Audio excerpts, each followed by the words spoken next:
제목을 따라합니다. 기독교의 축복론.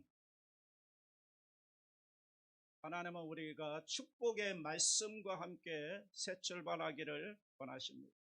하나님이 천지를 창조하신 다음에 아담과 하와를 지으신 다음에 제일 먼저 하신 일은 복을 주시는 것이었습니다. 왜냐하면 복을 받아야만 번성할 수가 있기 때문에 제일 먼저 하신 일은 복을 주시는 것입니다. 히브리어로 축복이란 단어는 바라크로 축복하다, 부유하게 하다라는 뜻입니다. 축복은 하나님의 생명을 풍성하게 공급받는 것을 의미합니다. 축복은 좋은 것을 풍성하게 만드는 능력입니다. 하나님이 만드신 모든 것은 좋습니다. 하지만 축복을 받을 때 보통의 수준 이상으로 풍성해지는 것입니다. 사람들이 다 평범하지만요, 복을 받게 되면 생애 그 잠재력이 개발되어서 놀라운 일들을 일으키는 것을 보게 됩니다. 하나님께서 아담과 하와를 만드시고 아담과 하와에게 복을 주셨는데 아담과 하와가 죄를 지음으로 말미암아 하나님의 심판과 저주를 받게 되었습니다. 저주는 좋은 것이 아닙니다. 저주는 축복의 자리에서 제거되는 것입니다. 저주란 축복이 금지되는 것입니다. 저주란 생명의 공급이 금지되는 것입니다. 저주란 움직이거나 다른 일을 할 수 있는 능력을 못 쓰게 만드는 능력입니다.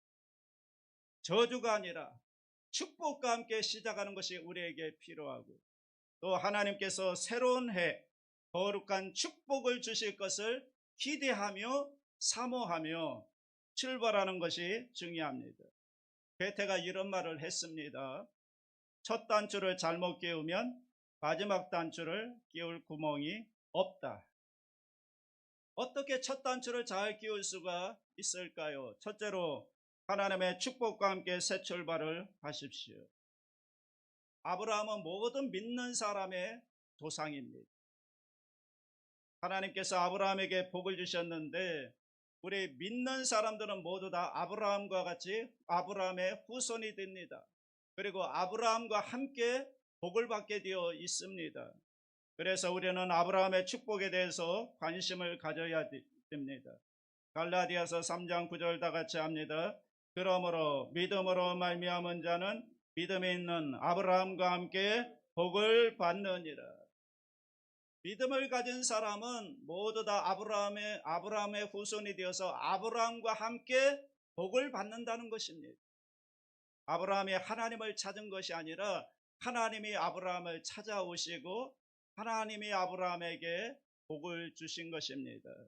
아브라함의 축복은 우리가 함께 누리는 축복이기 때문에 거듭해서 우리가 이 말씀을 기억하고 마음에 새겨야 되는 것입니다. 창세기 12장 1절로 2절 다 같이 합니다.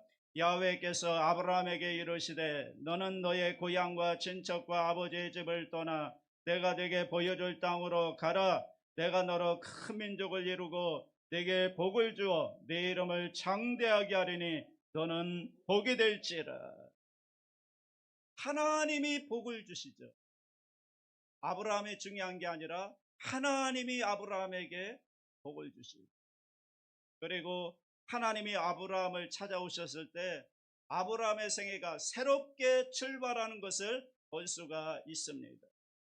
우리는 여기서 소중한 기독교의 복, 기복신앙이 아니라 기복신앙은 이기적인 것이고 자기밖에 모르는 것이고 그리고 나눌 줄 모르는 그런 기복신앙이 아니라 성경이 말하는 진짜 복, 기독교의 축복론은 무엇인가를 배워야 합니다.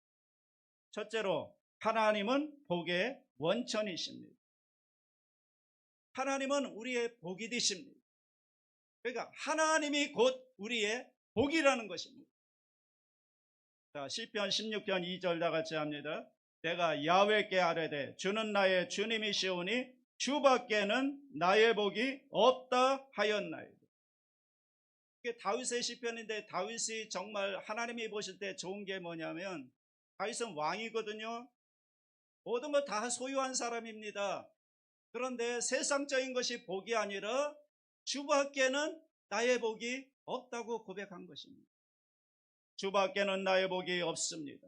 하나님밖에는 나의 복이 없습니다. 주님이 아니면 나는 복이 없고 주님이 계시기 때문에 내가 복이 있습니다. 인생은 만남인데요. 가장 중요한 만남은 뭘까요? 하나님과의 만남인 것입니다. 하나님을 모신 사람은 복이 있는 사람이고 하나님을 모시지 않은 사람은 복이 없는 사람입니다. 성경적으로 말하면 저주받은 사람입니다. 하나님을 모신 사람은 복을 받은 사람입니다. 그래서 우리가 전도해야 되는 이유가 뭐냐면 사람들은 세상적인 기준으로 복이 있다 복이 없다 말하는데 성경적인 기준은 뭔가 하면 하나님을 모신 사람은 복을 받은 사람이고 하나님을 모시지 않은 사람은 성경적으로 복이 없는 사람입니다. 왜냐하면 하나님을 떠난 자리에 저주가 임했습니다.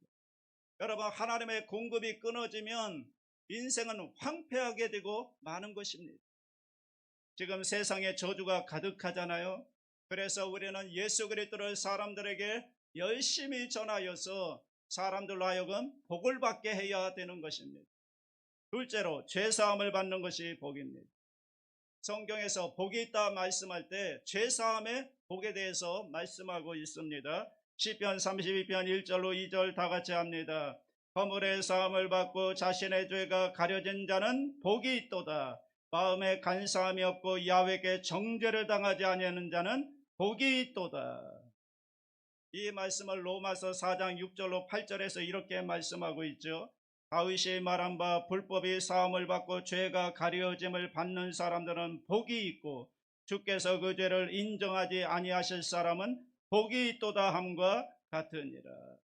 우리는 원래 죄인인데 우리 죄를 예수님이 대신 담당하시고 예수님이 우리 대신 심판과 저주를 가져가시고 우리에게 우리의 죄는 깨끗하게 용서해 주신 것입니다.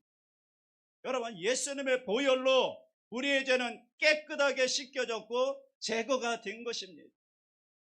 그러니까 죄가 없어졌으니까 저주가 없고 죄가 없기 때문에 심판이 없고 죄가 없기 때문에 사망이 없는 것입니다. 그래서 우리는 이 땅에 사는 동안에 영생을 누리고 복을 누리고 또 이 세상을 떠날 때는 육신으로는 죽을지 모르지만 영적으로는 영원한 생명, 영원히 사는 축복을 경험하게 되는 것입니다. 셋째로 의롭다 하심을 받는 것이 복입니다. 그러니까 죄를 사해 주시는 것으로 끝나는 것이 아닙니다. 여러분, 하나님의 나라는 의의 나라이기 때문에 죄인은 들어갈 수가 없습니다. 의인만이 들어갈 수가 있는 것입니다. 그래서 죄인의 우리를 의롭게 만드셔야 되는데 예수님께서 십자가에 돌아가셔서 우리의 죄는 가져가시고 우리의 죄의 옷을 벗겨서 예수님이 대신 입고 심판을 받으신 것이고 우리에게는 예수 그리스도의 의의 옷을 입혀주신 것입니다. 그래서 의롭다고 칭해 주신 것입니다. 이것은 법적인 선언인 것입니다. 하나님의 재판관으로서 죄 없다 선언하면 죄가 없는 거고요. 의롭다고 말씀하시면 의롭게 되는 것입니다. 그래서 성경은 우리가 의롭다 하심을 받는 것이 축복이다라고 말합니다. 로마서 4장 2절로 3절 다 같이 합니다. 만일 아브라함이 행위로서 의롭다 하심을 받았으면 자랑할 것이 있으려니와 하나님 앞에서는 없느니라. 성경이 무엇을 말하느냐?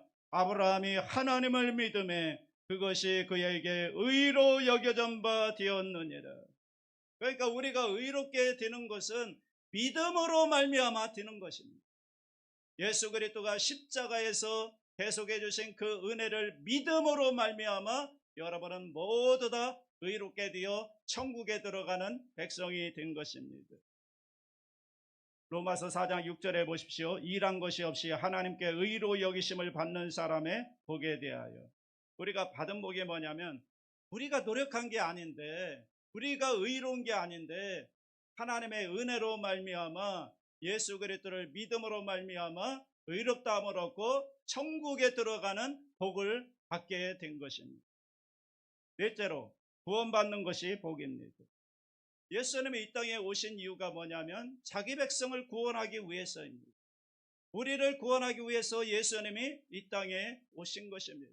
여러분, 구원받는 것이 진정한 축복인 것입니다. 이 세상을 떠날 때 우리가 경험하는 게 구원의 복입니다. 여러분, 아이폰을 개발한 스티브 잡스는 대단한 사람이죠. 그분은 굉장한 사람입니다. 또 굉장한 부자입니다. 자기의 그 수많은 재산을 아내와 자녀들에게 나누어 주었습니다. 그런데 이분이 떠날 때는 너무나 불쌍한 겁니다. 가난한 겁니다. 왜? 구원받지를 못했습니다. 한때 선불기에 빠지기도 하고 명상에 도취되기도 했지만 이것은 우리 인간 스스로가 구원을 받을 수 있는 게 아닌 것입니다. 인간의 죄는요, 태평양 한가운데 빠진 것과 같은 것이고 진흙탕에 빠져 있는 것과 같은 것입니다. 우리 스스로는 도저히 구원받을 수가 없는 겁니다. 누가 와서 우리를 건져 주어야만 되는 겁니다. 예수 그리스도가 이 땅에 오셔서 우리를 구원해 주신 것입니다. 인간의 노력과 수양과 철학과 도덕으로 절대로 구원할 수 없습니다. 하나님이 내려오셔서 우리를 건져 주실 때 우리가 구원을 받습니다. 이 구원받은 것을 행복이라고 성경은 말하고 있습니다. 신명기 33장 29절 다 같이 합니다. 이스라엘이여 너는 행복한 사람이로다. 야훼의 구원을 너같이 얻은 백성이 누구냐. 여러분, 구원의 복을 받은 우리는 행복한 사람이라는 것입니다. 둘째로 약속의 말씀과 함께 새 출발을 하라는 것입니다. 이 약속의 말씀은 축복의 말씀인데요, 바벨탑 사건이 창세기 몇 장에 나오죠? 11장에 나오죠. 그리고 창세기 12장에 가면 하나님이 아브라함을 부르시고 아브라함의 복을 주시면서 이제 아브라함으로부터 시작해서 하나님의 구원의 드라마를 전개해 가십니다.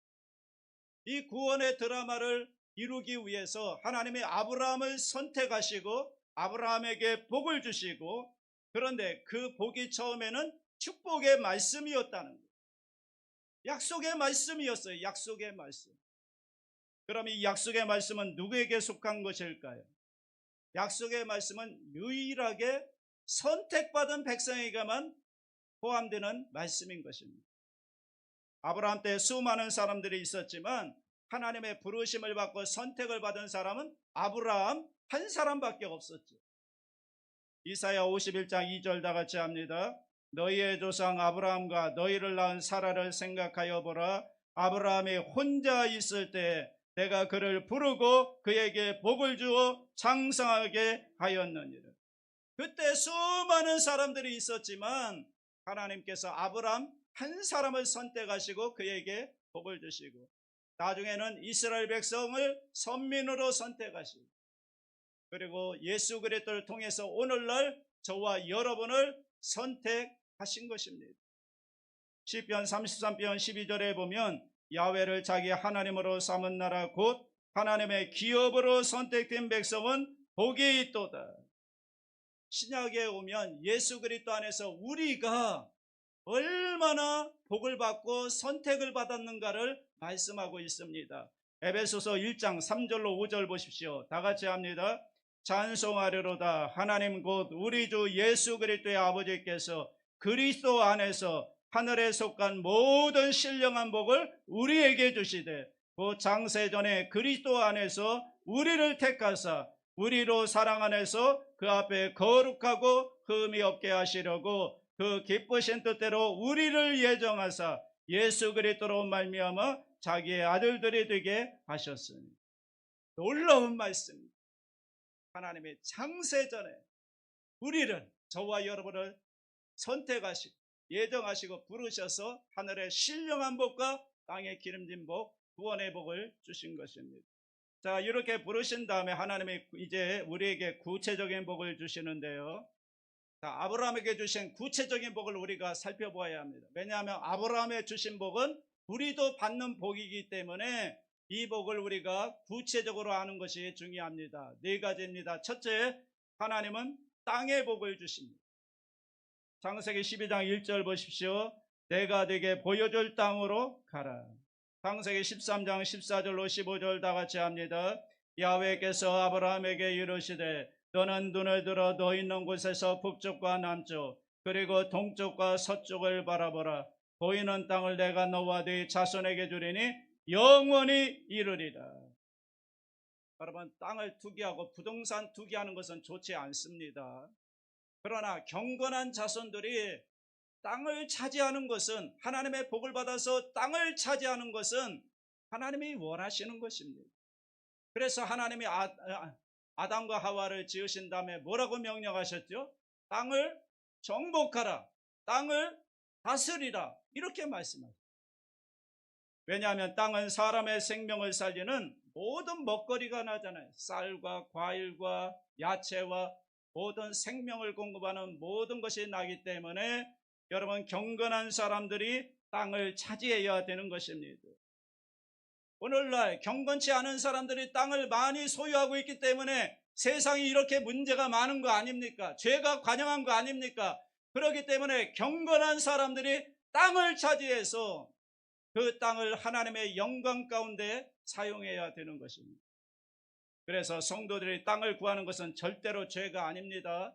땅을 구하는 것을 부끄럽게 생각하지 마시고 땅을 구하기 위해서 여러분 기도하셔야 되고, 경건한 자손들이 땅을 많이 차지해서 할 수만 있다면 하나님의 영광을 위해 사용할 수 있는, 그러면 진짜 복을 받은 것입니다. 저는 우리 교인들이 땅을 많이 가지시기를 주의 이름으로 축원합니다. 둘째로 하나님은 후손의 복을 주십니다. 창세기 12장 2절에 내가 너로 큰 민족을 이루고, 창세기 13장 16절 다 같이 합니다. 내가 네 자손이 땅에 티끌 같게 하리니 사람의 땅에 티끌을 능히 셀 수 있을진데 네 자손도 세리라.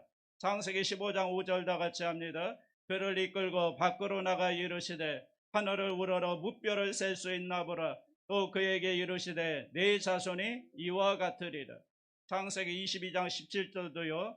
내가 내게 큰 복을 주고 네 씨가 크게 번성하여 하늘의 별과 같고 바닷가의 모래와 같게 하리니 네 씨가 그 대적의 성문을 차지하리라. 하늘의 별, 바닷가의 모래, 그리고 땅의 티끌과 같이 내 자손이 많아지리라 말씀하십니다. 이 민족이 나중에 예수 그리스도 안에서 태어나게 될 수많은 영적인 자손들과 연결이 되는 것입니다. 갈라디아서 3장 16절에 보십시오. 이 약속들은 아브라함과 그 자손에게 말씀하신 것인데 여럿을 가리켜 그 자손들이라 하지 아니하시고 오직 한 사람을 가리켜 내 자손이라 하셨으니 곧 그리스도라. 그리스도 안에서 태어날 수많은 영적인 자손들을 약속해 주신 것. 여러분, 우리나라가 지금 큰일 났습니다. 애를 안 낳습니다. 자녀를 안 낳습니다. 2023년도 통계를 보니까 0.73명입니다. 한 명도 안 됩니다. 0.73명. 여러분, 남자와 여자가 결혼하면 두 사람은 낳아야 본전인데 한 명도 안 낳으니 이 나라가 앞으로 어떻게 되겠습니까? 여러분, 지금 초등학교가 문을 닫기 시작했습니다. 산부인과 의사들이 점점 없어집니다. 소아과 의사가 점점 없어집니다. 지금 대학도 큰일 났습니다. 정원이 점점 줄어들고 대학도 많이 없어지고 있습니다. 하나님은 생육하고 번성하라고 우리에게 말씀하셨는데 지금 우리나라가 하나님의 말씀을, 명령을 어기고 있는 것입니다. 여러분, 생육하고 번성하는 것이 하나님의 뜻입니다. 우리는 많이 낳도록 캠페인을 벌여야 하겠습니다. 한번 따라해 보시기 바랍니다. 전도하든지 낳든지 둘 중에 하나를 하자. 우리 민족 정말 심각한 겁니다.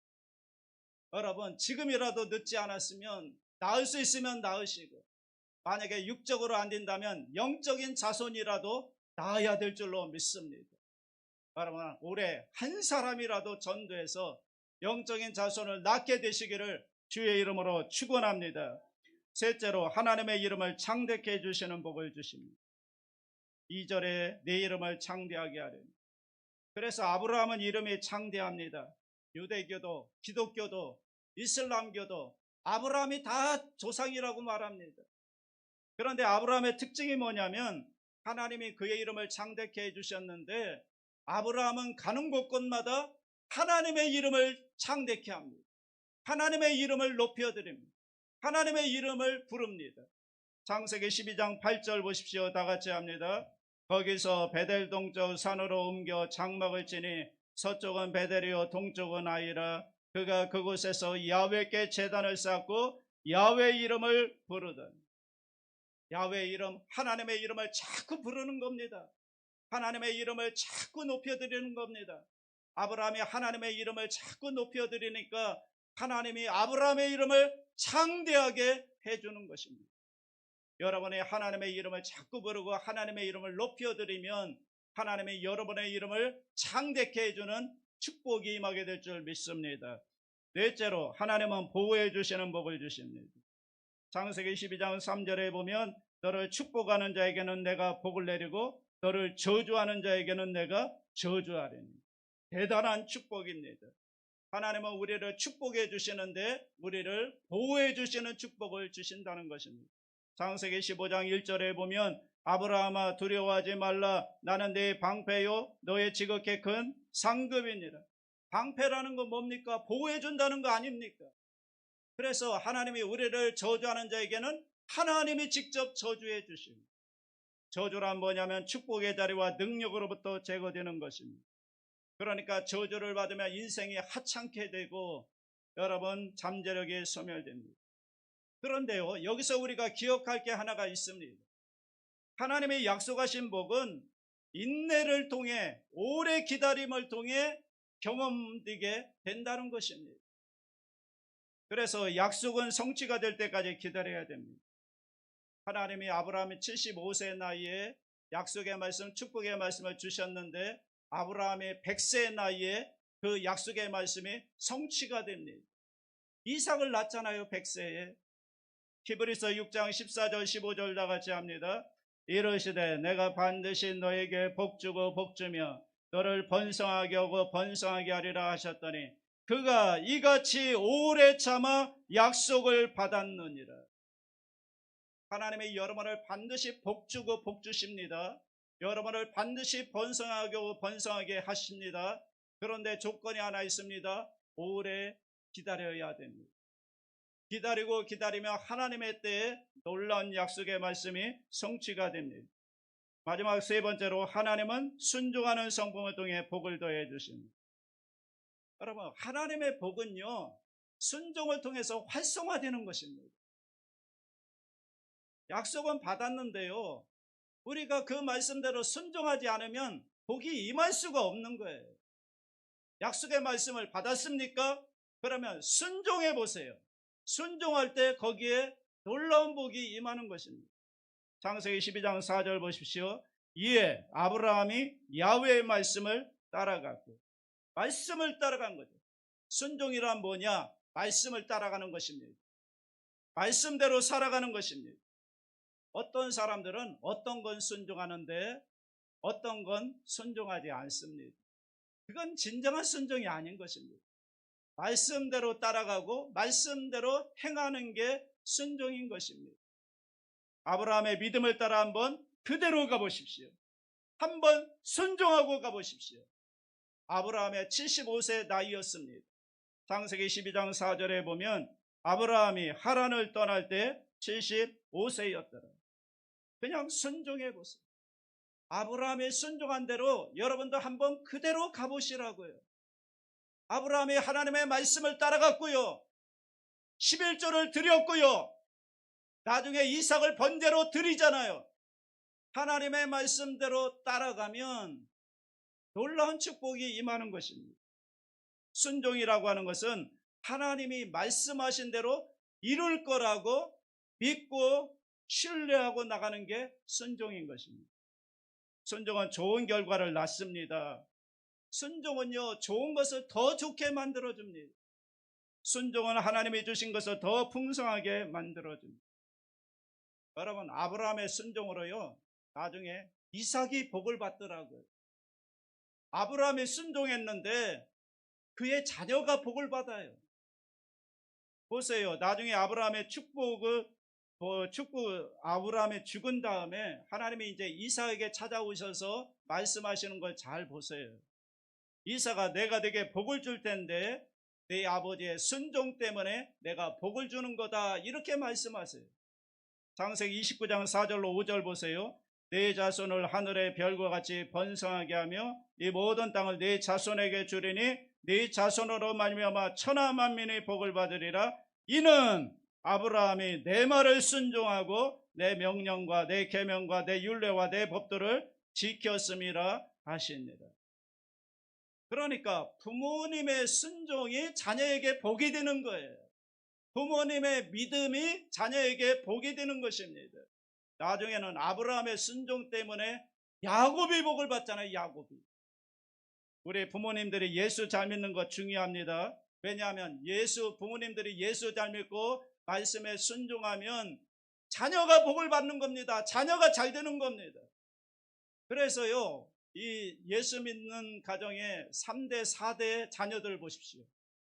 다 잘 됩니다. 왜 잘 되는가 생각해 봤더니 그 부모님들의 순종과 믿음 때문에 자녀들이 잘 돼요. 여러분, 목회자들도요, 한 3대 4대 5대 그 자녀들의 목회자들은 목회가 아주 평탄하고 목회가 잘 돼요 보면.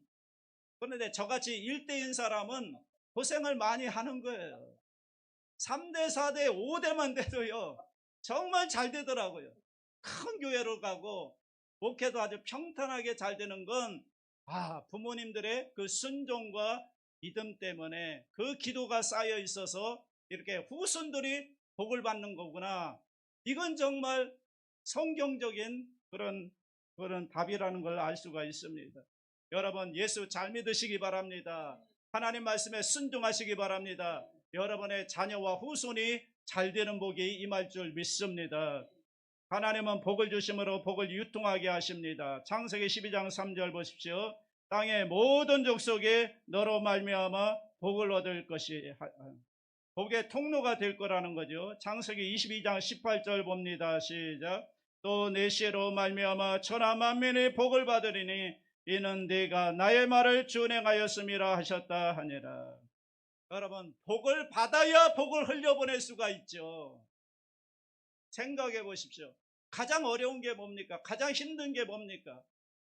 내가 없는 것을 나누어 주려는 게 힘든 것이고, 내가 복을 받지 않았는데 복을 나누어 주려니까 힘든 것입니다.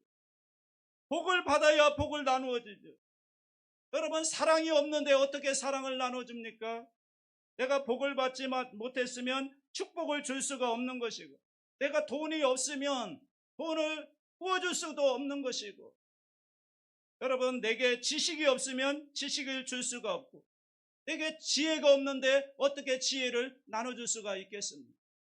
그러니까 먼저 저와 여러분이 복을 받아야 되는 거예요. 하나님의 은혜를 받아야 되는 거예요. 우리는요, 가진 것만 줄 수가 있잖아요. 내가 없는데 어떻게 줍니까? 일단 가져야 되죠. 복을 받는 것이 은혜인 줄로 믿습니다. 복을 키우는 것은 지혜라는 거예요. 물질도 기회도 직분도 직임도 다 선물인 거죠. 은혜인 거죠. 그런데 그걸 내가 지키는 건 지혜인 것입니다. 복을 나누어 주는 것이 성품입니다. 왜냐하면 어떤 사람은 되게 인색해요. 나누어 주지 않아요. 밥을 안 사요. 밥을 안 사. 그게 성품인 거예요. 여러분, 성품이 중요한 겁니다. 저는 우리 장로님들에게 부탁을 합니다. 밥을 좀 사십시오. 우리 성도님들에게 밥 좀 사십시오. 여러분, 장로님들이 몸으로만 때워서 되겠습니까? 밥을 사야죠. 장로 정도가 됐으면 밥 살 정도는 돼야 되는 거 아니겠습니까? 여러분, 복을 많이 받아서 우리 장로님들 밥을 사시기 바랍니다. 저는 우리 교회가 잘 돼야 된다고 생각합니다. 복을 받아야 됩니다. 부흥해야 됩니다. 왜? 나누어주고 싶은 거거든요. 선교사님도 또 더 많이 후원해주고 싶고, 또 우리 대구 지방에도 보면 개척교회 목사님들 너무너무 정말 비참할 정도로 어려워요. 성도 4명, 5명 데리고 목회하는 목회자들 수두룩합니다. 그들이 생활을 어떻게 하겠습니까? 이렇게 우리가 복받은 교회들이 그들을 섬기고 나누어 줄 때 여러분 함께 하나님의 나라 사역을 힘있게 할 수가 있는 것이죠. 누가복음 6장 38절 다 같이 합니다. 주라 그리하면 너희에게 줄 것이니 그 후이 되어 누르고 흔들어 넘치도록 하여 너희에게 안겨주리라. 너희가 헤아리는 그 헤아림으로 너희도 헤아림을 도로 받을 것이니. 나누어 주라는 거, 이게 하나님의 약속이에요. 그러면 누르고 흔들어 넘치도록 주겠다는 것입니다. 여러분 우리가 나눌 수 있는 최상의 복이 뭘까요? 그것은 복음을 나누어 주는 것입니다. 복음이 예수님인 것입니다. 예수님을 증거하는 것입니다. 예수님을 전도하는 것입니다. 그게 최고의 복이에요. 왜냐하면 세상 사람들은 복음이 없으면 아직 복을 못 받은 거예요. 하나님을 만나지 못했으면 아직 복을 못 받은 거예요. 사실 세상에서 잘 되는 것 같지만, 뭔가 꽃도 피고 열매도 맺는 것 같지만, 나중에 가면 정말 우리가 마지막 결론을 알고 있잖아요. 천국이 아니잖아요. 하나님 모르는 사람 어디 갑니까? 예수 믿지 않는 사람 어디 갑니까? 지옥에 떨어진. 지옥은 영원한 세계인 거예요. 영원히 고통받는 거예요. 다른 데는 다 가도 지옥만은 가지 말아야 돼요. 예수님을 여러분 전하세요. 예수 믿게 하세요. 구원받아야 되는 거예요. 천국 가야 되는 거예요. 여러분의 가족들에게 복음을 전하십시오. 우리 부부 자녀들이 예수 잘 믿는 걸 여러분 최고로 기쁨으로 여기시기 바랍니다. 올 한 해 동안 아브라함의 축복이 여러분의 축복이 되기를 주의 이름으로 축원합니다.